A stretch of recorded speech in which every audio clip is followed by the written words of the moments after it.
things that we're going to talk about is I'm gonna go with Hosea in the book of Hosea, where he says, "My people are destroying. Well, my people are destroyed for lack of knowledge." But I'm gonna just switch it around a little bit, and I'm gonna say, "My people are destroying one another for the lack of knowledge." And that's exactly what's going on right now. So we need to understand in this day and time what's with this, because it's nothing but self-hatred that position us to do the different crimes against one another as we do. And it's not by chance. It's not something that's in our DNA. It's not something that's naturally in us. We don't naturally have a propensity to want to kill one another, but it's been by design. And hopefully, I will try to illustrate that as we go over the lesson today. Okay. So the suffix er is used to form a noun that describes a person or a thing that, that performs an action. Okay? The suffix at the end of a noun is used to describe a person or thing that performs an action, okay, or activity. Okay? So the word teach is just a noun. But when you add the ER to it, it becomes teacher, okay? Meaning one who holds the power to teach, okay? And so the word write becomes writer when ER is added, okay? And so a writer holds the power to write. He has the power to control the narrative of what he writes, okay? So the writer has the power to create main characters.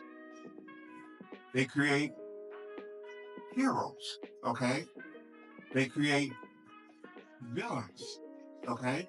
They create who is witty, and they create who is ignorant. They create who is good, and they create who is bad. And so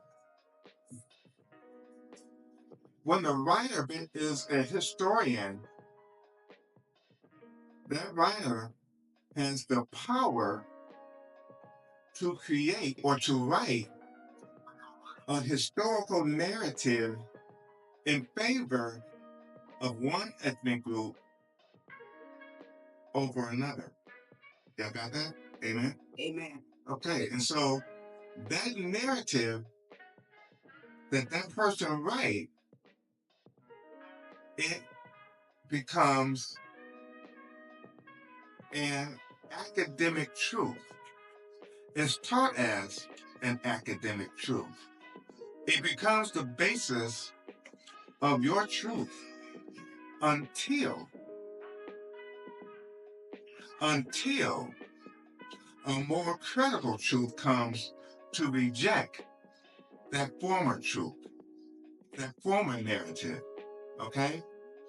But unless another truth comes in and empower the reader, the learner, the student, unless another teaching comes in, that person is bound, imprisoned in darkness, and blinded by the former knowledge and is in submission to the one who is the writer. Amen. You got that? Amen. Okay, so I'm going somewhere with that. And so submitting to a teaching, conforming to a teaching, or being indoctrinated into a teaching becomes a sphere of influence. Amen. Okay. Amen. So now, the Bible tells us that as a man thinketh in his heart, so is he. Okay. So now, by this, we are given the principle of behavior based on the law of harvest. Okay. We are given the principle of behavior based on the law of harvest, because that which is sown has potential bearing seed that produce fruit. So whatever seed is deposited inside of our mind, it produces a behavior. It produces a system of belief. It produces an attitude. Okay? And so whoever plants the seed has power over the one that the seed is planted in. Okay? All right, let me break this down a little bit more. Okay? Now, our fruit is a direct result of, it is a direct consequence of, it is a direct product of, mobile construct of, verbal construct of, our mental and emotional construct that becomes the fruit of our behavior. Okay? Now, today we're going to talk about the seed of racism that produce hateful fruit. Okay? That produce hateful fruit. Okay? So now, we're going to go in the book of Matthew. Let's see how the book of Matthew breaks that down. Okay? That's Matthew 13, and that's 24 to 30. And this is the evil sower. Okay? Every time you go to a Bible, and it generally let you know what it's going to be talking about. So this is about the evil sower. Okay?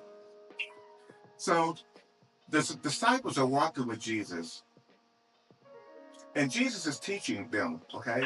Jesus actually is planting seed. Okay? He's planting seed, and he wants that seed to grow and develop and produce the fruit of the Spirit. Okay? The fruit of the Spirit. So he's planting seeds. And so now he's talking about a garden, and he's comparing the seed and the garden and comparing it to heaven. And he says, the kingdom of heaven is like a man who sowed good seed in his field. Okay? A man that sowed good seed in his field. But while everyone was sleeping, his enemy came and sowed weeds among the wheat and went away. And so when the wheat sprouted and formed heads, then the weeds appeared also. The owner's servant came to him and said, Sir, didn't you sow good seed in your field? Where then did the weeds come from? And he says, An enemy did this, he replied. And the servants asked him, Do you want us to go and pull them up? And he says, no, hold on. He says, because while you are pulling up the weeds, you may also uproot wheat with them. So let them both grow together until harvest. I'll deal with this at harvest time when there will be a separation. There will be a separating between the wheat and the tare. A tare is nothing more than a weed, okay? And so at the time when God judged, he's saying, I will judge at the end, okay? And I will separate the good seed from the evil seed, okay? The good crop from the bad crop. The good wheat that produce useful bread from the weed that does nothing but strangle and hinder and choke the weed, the other plants. But I'll separate it at the end. Okay? So now, yeah, can y'all get the narrative with that? Okay, so now the doctrine of self-hatred. 60%, and this is from the Journal of Statistics on Crime. It says 60% of all firearm homicides are committed by Black Americans. It says 80% of Chicago homicides victims are Black. It says Detroit ranks among the top cities with the highest homicide rate. 51% of Black female adults homicides were related to their intimate partners. Okay? So now, according to a 2023 report from the crimesearch.org, the murder rate among blacks is 653% more than murder rate among whites. 65% more than Hispanics are 65% more than whites, which means that we are more inclined to kill one another nearly 600% more than any other nationality in America, okay? So in order for us to really and truly understand why our homicide rate in comparison to other people is so high, we need to examine the pathology, that's pathology of Black hatred. Black pathology, I got that word from my sister, Cynthia. And I remember, you know, uh, growing up in the inner city and growing up on, north side and growing up where, opportunities for Blacks in certain fields was just somewhat stagnant and pretty much almost impossible. But when she was growing up, she said, I want to be a pathologist. I'm like, how is this young lady on 21st and off of Locust one talking about being a pathologist, at that young age. But that word, and it just always stayed with me.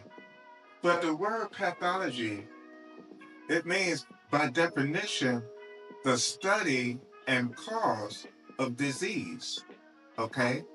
And racial hatred and xenophobia both are social psychological diseases, okay? And so xenophobia is, by definition, the dislike of or prejudice against people from other countries. Now, xenophobia, like hatred, is a training and conditioning that is programmed through media sources and passed down as academic authority. And unfortunately, Western institutions of learning, as well as higher education, have indoctrinated or are indoctrinating our children with this insulting and deliberate miseducation. Okay? So now, pathology provides us with a workable framework to examine where, how, and why such systematic or systemic racism has such a globally negative perception against the Black and brown people of the earth. Okay? So now, I was looking at, my wife and I, we were looking at something on television yesterday, and it was really good. And it was called Snap. And it's on, what's that, all black television? Yeah. Station. And it was talking about the Willie Lynch letter. And I'm like, you know what? I'm going over that anyway. So I wanted to, we looked at it and it was deep. Yeah. If you ever get a chance to look at it, it's called Snap. Okay? And it's on all black. And it breaks down the Willie Lynch letter. It went all the way to the 1930s. And it brought it going all the way up to current. And how the Willie Lynch letter is alive and active today. Okay? And so anyway,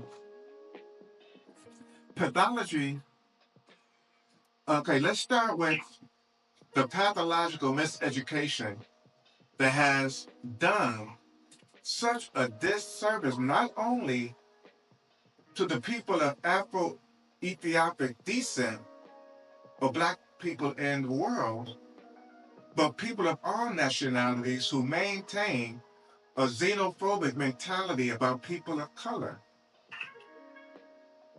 Okay? They have their own prejudices. They have their own dislike. But it has been taught to them, just like it's been taught to us. Okay? So now, pro-slavery advocates, this is back in the 1700s and 1800s, the pro-slavery advocates and xenophobes promoted that Africa was so forbidding, meaning it was so disagreeable, so disturbing, so menacing, and so abhorrent that as to make slavery in foreign countries a positive escape, either way. And so it says that Africa was so full of savagery and they were constantly at war. So this is what they taught this is what they were teaching as an academic, okay? As an academia, okay? And so, the growing discourse on race added a further dimension to these debates, supposedly explaining African backwardness and savagery as a biological predetermined characteristic. So they were saying that just because we're from Africa or African descent, we are inclined to be savagery. We are inclined to be backwards. It's just something that's innate in our characteristic. See, when God created man, understand this, people of God, when God created man in the image and in the likeness of himself. In himself created he male and female. So we have the essence of God is in us. Okay? And so God created man, but racism and hatred created niggers. And ignorance continue to create niggers. Colonialism went even further because of what they thought they knew about Africa. They said it was a land with fantastical beasts and cannibals, slaves, backward races, and so on. And it goes on to say, the colonial powers managed to convince themselves that they were actually subjugating Africans and others for their own good. Oh, really? So they're saying that slavery and the savagery of slavery, it was actually done for our own good. So we ought to be grateful. And we have people out there who think that way today. Okay? Those that are making decisions for us today. Okay? So those examples were a few hundred years ago, yet, get this. In 2015 in Texas, a ninth grade class was being taught from a book published by McGraw-Hill. McGraw-Hill has been around for a while. I remember McGraw-Hill books, even when I was growing up. Okay? And so it was a book published by McGraw-Hill, and it was in the World Geography. This was a class, World Geography. And the title of the article was Patterns in Immigration. And it says, misleadingly identifying the African slaves as immigrants and stating that they were workers. No, they were never immigrants and they were never workers. Okay? Immigrants made a conscious choice to come to America to get and receive what America had. We didn't do that. We didn't come here. We were brought here and dragged here, and our parents, and many was lost in the middle passage. So that's a lie. But they're teaching kids that now. Trying to teach them that, oh no, they were just workers. No, we did a whole lot of work. They did a whole lot of work. But they were not workers, they were slaves. The so-called Jews, or the ones who claim Jews, or the counterfeit Jews, who are actually Jewish converts, they go around saying we will never forget the past. And each year they celebrate the Holocaust, and they reflect on that Holocaust that they experienced in Europe and the 6 million that were lost. We lost over hundreds of millions. So we do need to speak, and we do need to acknowledge what has been done so history does not repeat itself, because that's what other civilized nations do. They want to know what happened so it won't happen again. And right now, we have the anti-woke legislation. Remember, we talked about that. 37 states have adopted it, where they want to teach slavery in a way that sounds just like this 2015 article, okay? Because they want to keep us ignorant of the past. They want to make a new Negro, okay? They want to make a new slave, okay? But they want to slave you mentally, and then they want to slave you in prisons. Because even though we're only 13% of the nation's population, we make up almost 40% of the prison population. Okay? So now, another historical misrepresentation is in the National Geographic of McGraw-Hill Publishing, or the School Accreditation Board. And it says that our ancestors' relationship with Europe, it did not start until between the 1500s and 1800s, when we were slaves. And that's when we actually were, that's where our history began. And other than that, we were savages. No, that's not the case. So I'm going to go over some of this, because this is going to definitely be a two-part, because I am not going to be able to cover all of this. And I would like to finish on this topic, and then we'll go into another subject. But the recorded history that we actually have began, as far as Europe is concerned, because our history, it goes way beyond that. Before Rome was even a thought, we were, okay? And we had great civilizations, okay? And so anyway, most of the things that Rome has, what they did was they took the things that we had and they assumed those things for themselves. So we would think that the knowledge that we have come from Rome. No, no, no, no, no. That's what they call a stolen legacy.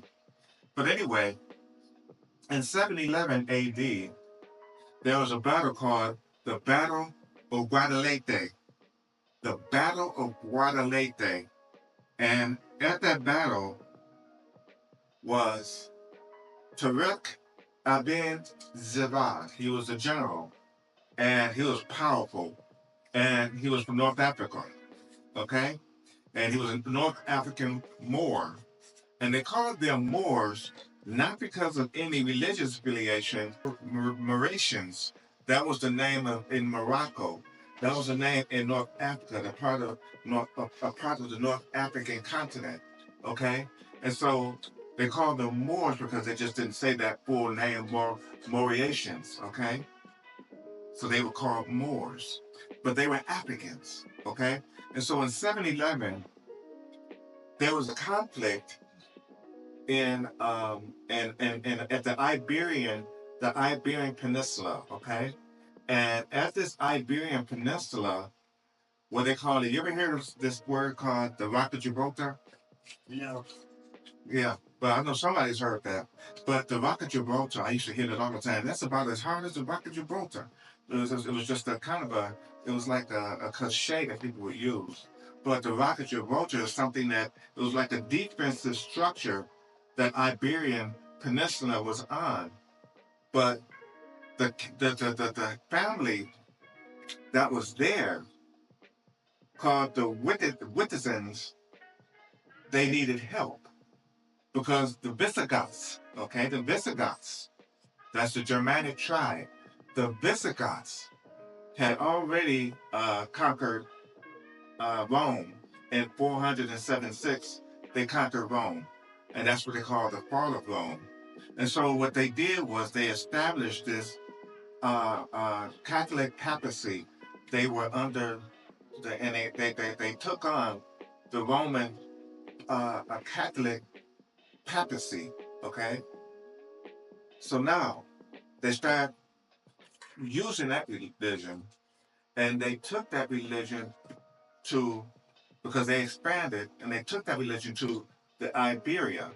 Okay, and so now when King Witiza died in 710, he had two sons, and they were under what they call a monarch where the sons or the daughters or the family, whoever they would succeed in the event that the father or the older person passed, the next one in line in age will become the monarch or will become the ruler automatically. But the people at that time, the Ostrogoths, okay? See, Visigoth is a part of the Ostrogoths, okay? And like I said, that's a Germanic, and the Vandals, that's a Germanic tribe. And so they took over that peninsula. And so in 710, when he died, he wanted his sons to become next to succeed because that's how they did things. That was the government there. But because of the papacy or the Catholics, they wanted a parliament. And so they wanted to get someone else in instead of the sons because they did not want the sons. So that family, they got a hold of the Muslims. They got a hold of the Moors. They got a hold of the North Africans, and they asked the king that was over there for help. And that's when he sent Tariq Ibn Ziyad and 15,000 troops. And those 15,000 troops went over there, and within a matter of no time, they won. And so they began to establish themselves in Europe. Okay? They began to establish themselves. And what they did was they began to teach Europe so many different different areas of intellectual studies, science, algebra. They began to teach them physics. They were teaching astronomy. You know, they were teaching all types of different disciplines as far as education is concerned, because Europe only had one school. And so by the time the African Moors got there, they put up 70 schools, 80 libraries. They had street lights. 10 miles, for 10 miles you can see street lights. They have running water. They have bathing houses. Because see, Europe was so much in the dark. They were ignorant people. They were ignorant. They were considered to be ignorant. Even the royal people were ignorant because they didn't have education. Okay, this is in the seventh 700s AD. Okay, and so now, by 716, the Iberian Peninsula was under Islamic rule, under North African rule, meaning black bloodline was all up through Europe. Could you imagine 17,000 Africans going to Europe, mating, having children, ruling? So why is it that we don't see that presence today? There's a reason for that. Now I'm gonna get to that. Okay? So now, before the African Moors came to Europe, it was called the Dark Ages. But under the rule of the African Moors, the same people that they say were backwards, the same people that they say were savage, the same people that they say were backwards and had no intelligence, the same people that they say had no culture or civilization. Well, these same people, when they ruled Europe, it was called the Golden Age of Al-Andalus. The Golden Age of Al-Andalus. And anytime something is called the Golden Age, and I looked it up, it means it's marked by a period of prosperity. It's marked by a period of peace. It's marked by a period of happiness. Does that sound like savage to you? Anybody? Yeah. No, that don't sound like savage to me either. And so he says the relationship between the different religions that were there. They had several religions. They had the Aryans, not the Aryan nation, not that racist group, but the Aryans, which is a Christian religious sect.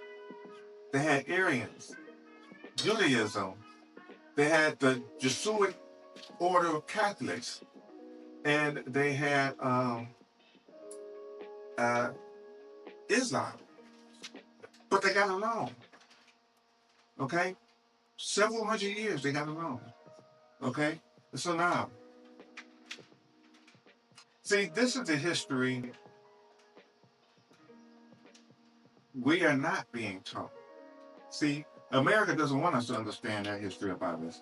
Okay, and so by teaching that we were savages, and by teaching and showing, the only thing they showed was the different things in the jungle in Africa, because Africa is so big and has so many different people and so many different countries in Africa, in the continent of Africa, that you have some that's in the jungle, but you also have some that are highly sophisticated. Okay?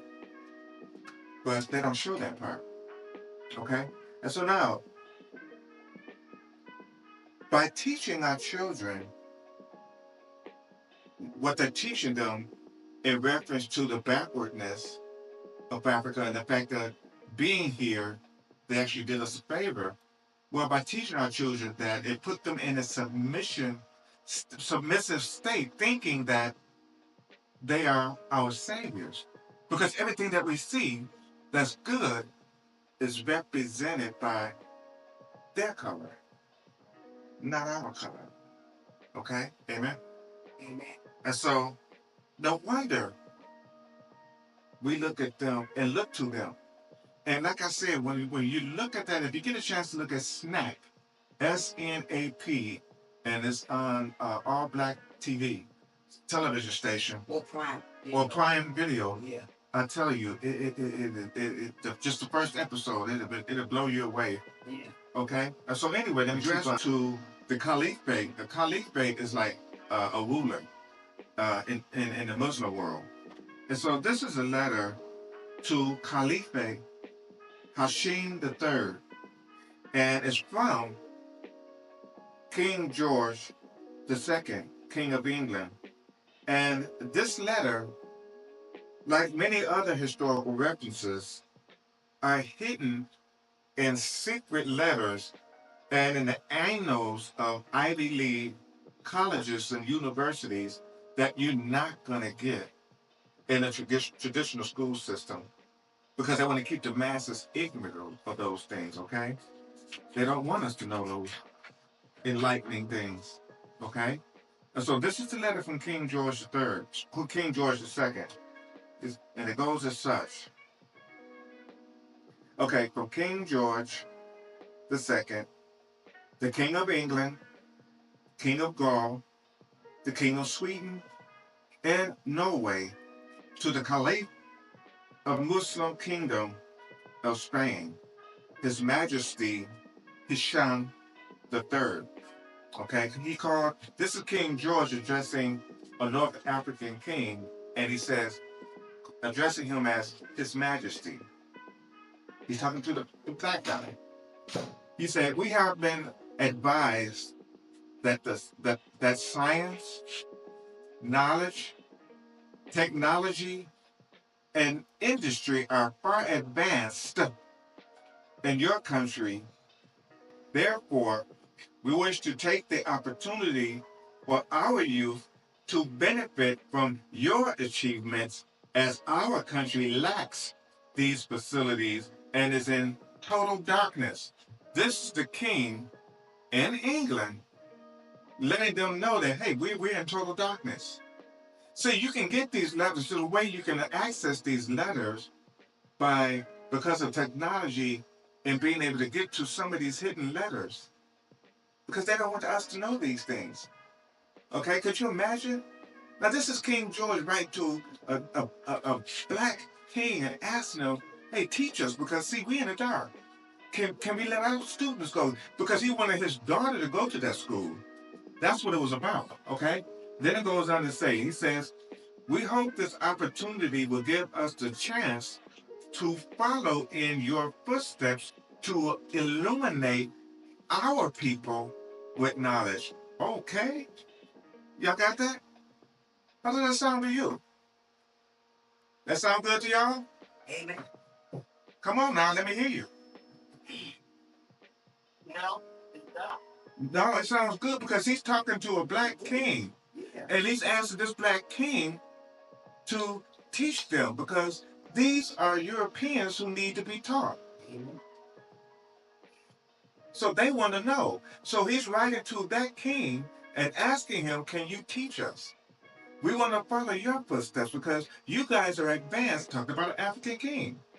You guys are advanced in knowledge and science and in technology and industry. Okay? So he want to know. They want to learn. And so he goes on to say, we hope this opportunity will give us a chance to follow in your footsteps to illuminate our people with knowledge. My niece, Princess Dobant, and a group of noble English girls seek the favor of your academic staff, with the honor of your favor to bestow upon us the opportunity to achieve our goal. The young princess is carrying a gift to your majesty. Your acceptance will honor us. Your obedient servant, King George. Now, isn't that do they teach us that kind of stuff in school about us? Nope.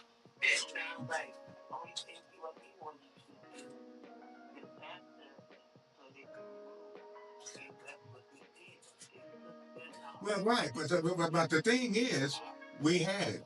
That's the point. We had it, and they did get it, and they did stab him in the back. You're right. You're absolutely 100% right.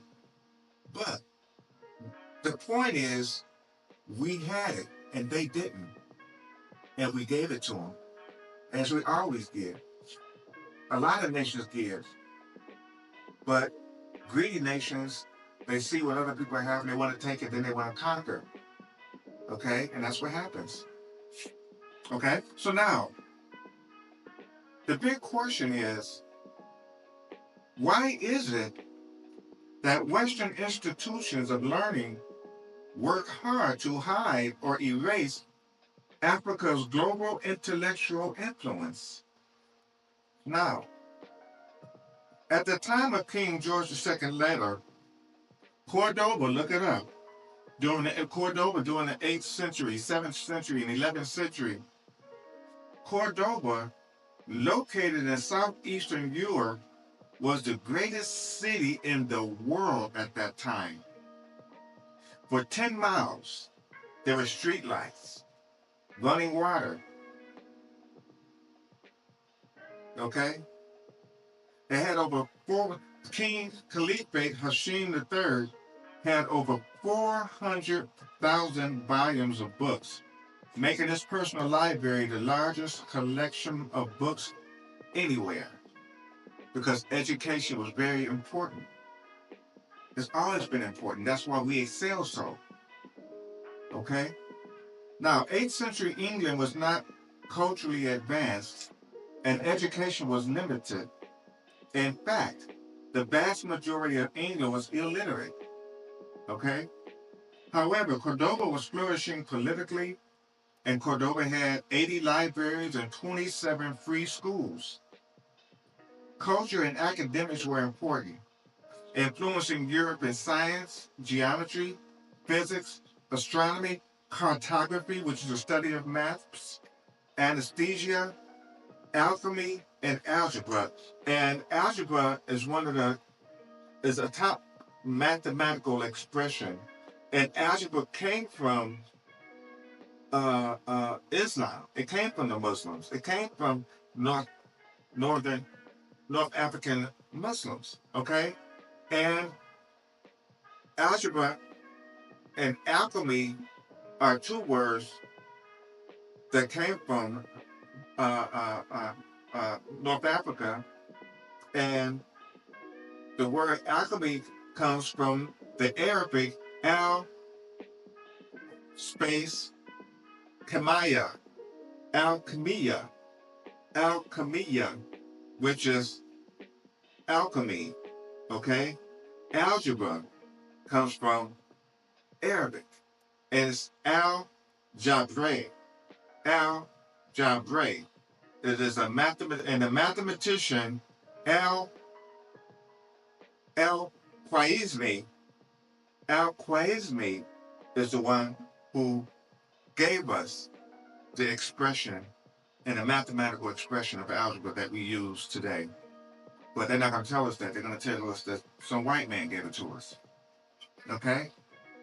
The Honorable Elijah Muhammad said, "He that gives the diameter of your knowledge prescribes the circumference of your activity." What time is it? 11:57. Okay, we almost done, y'all. No, we almost done with this part. Oh man. Okay, I got a lot more to go, y'all. Meaning, whoever gives you the extent of your knowledge has mastery over your circumference, your boundaries. Okay, he has set power to your educational boundaries, so he knows what you're going to do. See, when you go to magicians and they have this knowledge, and that knowledge is considered to be wow, everybody wants it, but that knowledge he keep. He may give you a little, but he knows the rest of it. But he knows what you're going to do, because you're only going to do what he gave you. So he that gives the diameter of your knowledge prescribes the circumference of your activity. A diameter is that little line inside of a circle. You want to find the area of the circle. Remember that the equation goes 2 times the radius square times pi? Not u pi. 2 times the radius square times pi, or something like that. But that's how you get the area of a circle. A circle is nothing more than the circumference. So you can't go outside of that circle, okay? Because you only know what's been given you, okay? That's how our education is. See, now, because of technology, more and more people are getting information, getting education about us, about who we are. But because we are ignorant to self, we are killing each other because just like they saw us as nothing, they devalued us. We devalue one another because we don't see the potential that each one of us have. We're just another nigga. Let me shoot, he ain't nothing. What do you got to add to society? They may even give me a medal for killing them. You know, that's how they feel. We're killing each other because lack of knowledge of self. They've been hiding who you are. They know who you are. Always knew who you were, but wouldn't tell you. But you know what? And I gotta go over this Willie Lynch letter. This Willie Lynch letter, y'all. If y'all got time for me to go over this Willie Lynch letter, slave owners know how to manage and control their slaves instead of hanging them and losing profit, because that's what they saw us as. They said, here, let me show you a technique that I have. And if you use this technique can be used for 100 years, 300 years, 1,000 years if you play it right. And this is exactly what's going on today. So he says, this is him, Willie Lynch. In my bag, I have a foolproof method for controlling your slaves. I guarantee every one of you that if installed, it will control the slaves for at least 300 years. My method is simple. Any member of your family or any overseer can use it. I have outlined a number of differences among the slaves, and I take these differences and make them bigger. I use fear, distrust, and envy for the control purposes. So here we are now, even 2024, we're fighting against who's going to be Democrat, who's going to be Republic, who's for Biden, what black person's for Biden, what black person not for Biden. I don't like this black person because he voted for Biden. I don't like that black person because he voted for Trump. You know, so all of these different things, you know, and so this distrust among us. We are not unified in this effort to find out and pick the person that's going to best suit us as a people and our purpose. Okay? And so now, it goes on to say, these methods have worked on my modest plantation in the West Indies, and it will work throughout the South. Take this simple little list of differences and think about them. On the top of my list is age, but it's only there because it starts with an A. The second is color or shade. See, the light-skinned slave against the dark-skinned slave. Okay? So now the light-skinned slave will get a preference in being able to be in the house, where the darker slave be out in the field working hard. So they look at them now, oh, I don't like that person because they're in the house. So you pick up the differences. Okay? Then it goes on to say,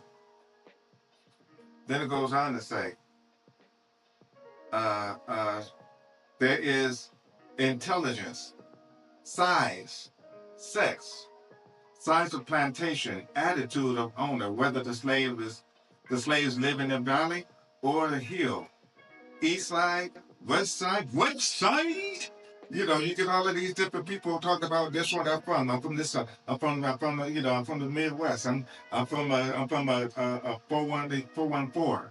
You know, all that kind of stuff. I'm from. So they pick these differences. Even the songs, when the hip hop songs first came out, those differences they magnified those differences. They exploited those differences, and we got so many people in prison now for that. You have so many mothers grieving their lost child for that same reason. Fathers who lost their sons, sons who lost their fathers because they're from the west side. I'm from the east side. Biggie Smalls, Tupac, all of that. Willie Lynchletter. Then you have those who have the fine hair against the ones that have coarse hair, or the ones that's tall against the ones that are short. And then he goes on to say, now that you have a list of differences, I should give you an outline of action. But before that, I shall assure you that distrust is stronger than trust, and envy is stronger than admiration, and respect or admiration. Okay? And it goes on to say, the black slave, after receiving this indoctrination, this teaching, we get it in the school books. That's what our children are getting.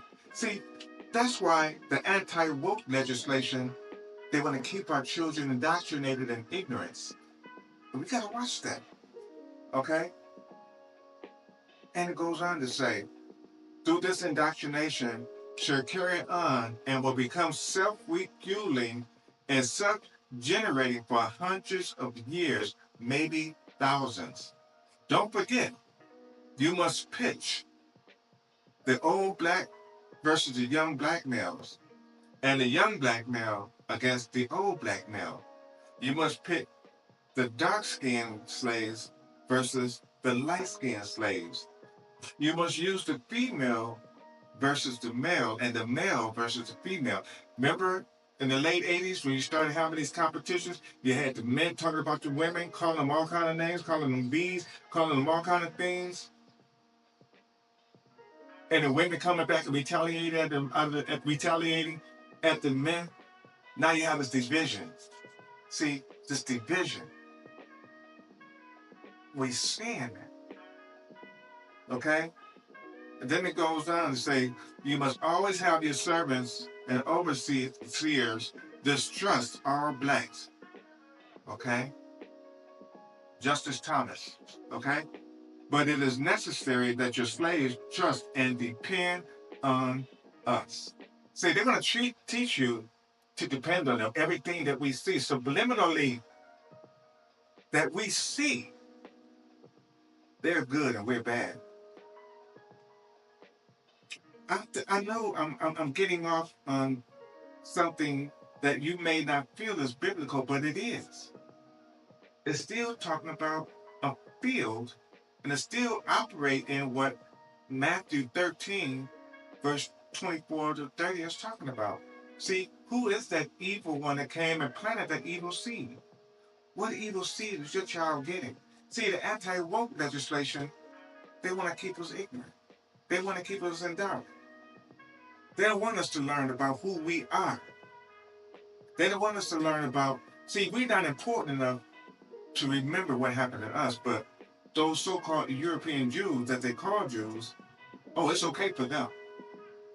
They'll never forget. In fact, the president goes and speaks to them on those occasions every year at the same time to remember the Holocaust. We had a Holocaust too. We lost a whole heck of a lot more. Still losing. Now, gentlemen, it goes on to say, these kids are your keys to control. Use them. Never miss an opportunity.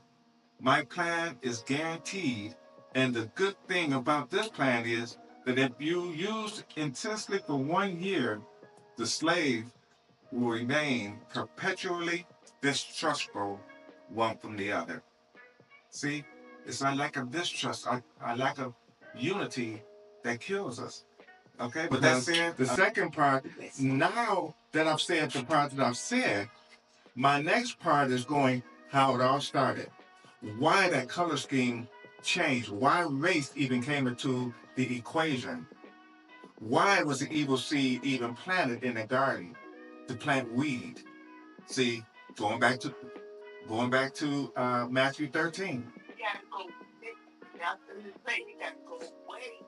Right, right. So yeah. So it's gonna go back, but like I said, because racism was not an issue until okay, I'm gonna say this right quick. Racism was not an issue until Queen Isabella and King Ferdinand, they made a decree to expel the Muslims and the Jews out of England.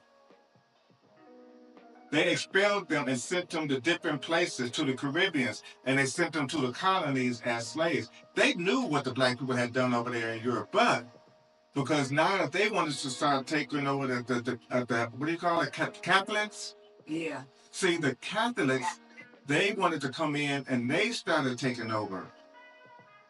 They started warring with everybody. And so now Catholicism became the dominant religion, and so they started expelling and sending them to America, to the colonies as slaves. I have something to say. Uh-huh. Okay, even today, in this day and age, in China, those people in China, they know nothing about God. They know nothing about Bibles. They're not taught anything. They can't worship because who they gonna worship when they don't have knowledge of, Yeah, but they do. They have Buddha. I know that. Yeah, but I'm saying even they are informed of everything too, just like we are. So I'm just saying that nowadays we all got to be knowledgeable, not just because of our race, but knowledgeable about God. Because right, absolutely, so therefore we need to learn more about God. Then we can go out there and we can start spreading the word, and we can tell people about what's going on in the world, right, with our race and things. Because we're not the only race that's suffering behind. But right now, because we are the most ill-informed. Yeah, we are. And we on the lower end of that food chain because of our color. Yeah. And we easily distinguishable, and they want to keep us in the dark because it has been profitable for them. But so we don't know. By design, we don't know. But I was just using that example, how the white man is going to all these countries and he's teaching all this misled things. Not saying all of them, but I'm just saying. Just say the system of white colonialism. Yeah. Because that's what it is. Yeah. You have some white people who want to do good. Yeah. But it's some that wants to. But you have the ones who rule the world. That have the money and the resources that are keeping us in the dark. Just like the governor of Florida, DeSantis, who started this thing where they don't want us to be taught true education about ourselves. So that's why then our school system is saying like slavery was just a passing thing. Oh yeah, they just worked and and so everything's fine. We had some good slave masters and blah blah blah. Because they give you this what do you call it? They give you this Mr. Rogers' Neighborhood version of slavery. Yeah. But that's not the case. Yeah. And I'm just, my only thing I was just saying, we really need to be informed. We do need to be informed, yeah. And we need to wake up. We just need to wake up. That's all I want to say. They have this thing called, and a lot of people don't know it. Yeah. They have a thing now for the next president coming up, which they anticipate Trump. It's called, I think, Sister Doris Ann and Minister Will was telling me about it. It's called Proposition 2025. Yeah. And it's 1,000 pages. Yeah. And then there's an outline of what they plan on doing. A lot of it is like the Willie Lynch letter. Yeah. Believe it or not. Yeah. They have things where they're going to come in, and if you don't agree with Trump, you get fired. Yeah. They have this thing. Anybody ever hear of LinkedIn? Mm-hmm. Okay. A lot of the young people know about LinkedIn. Yeah. And LinkedIn, they even have it in LinkedIn where you can fill out an application and you fill out what your goals are, what you like, what you want to do, and they weed out whether or not you're good Trump material or not. And if you get Trump material, well, you'll get in, and other civil workers, other civil workers will be fired, just like the civil worker. What's that lady name? I forget her name, but they indicted her because what she did was, this is a black lady. The only thing she did was she borrowed off of her retirement, her own money. Yeah. She borrowed off her entire retirement and bought a house. They indicted her for that. What was it? Her name was Mosley. Thank you. Yeah. Mosley with an M. But yeah, and they did her bad. They did her bad, and they got her on probation for 3 years. She had to give up her property. That's just to let you know, get in line, nigga. Because if you don't, you gonna get like us or get out. That's what they're saying. We got to be prepared. We got to start teaching our children. We got to start taking advantage of our children's education and seeing what they're being taught. Yeah, like they trying to teach it, just like when I was growing up, they had, I don't know if any of y'all remember the story of Little Black Sample? Yeah, I got a picture. See? That's what they taught us growing up. No, I got a card. Some cards where this lady was an artist, and she did like I just saw that yesterday. Right. So that was our everyday. See, that what they were trying to do is they did a caricature of this little black boy, and they tried to make him seem so stupid and backwards. He was running around on a tree until he turned to butter. But those are children's books, so that was indoctrinating us in the fact that black is stupid. Then we had to look at Tarzan, and Tarzan, one man beating up hundreds of Africans, and come on. But we saw that and we cheering, come on, Tarzan, because we didn't know. We were being indoctrinated even as children. Okay, I know I went over y'all, and I apologize. I do apologize, but we're gonna have to. We're gonna go over the rest of this next week. But what I'm going over next week, I'm telling you, don't miss. This is the part where we really break down why and how slavery and racism came in. Okay? Amen? So before we leave, I just want to acknowledge my beautiful wife, Ruby, First Lady Ruby. And we want to thank you for joining us today. And we just want to, we appreciate each and every one of you. So with that said, we thank Mother Base for the prayer. Huh? Sure. Yes. But yes, we are. Okay. Oh, you gotta love Mother Base. Man, she's a beautiful person. We just love her. But yeah, this is my lovely wife, and we just thank you for joining us today.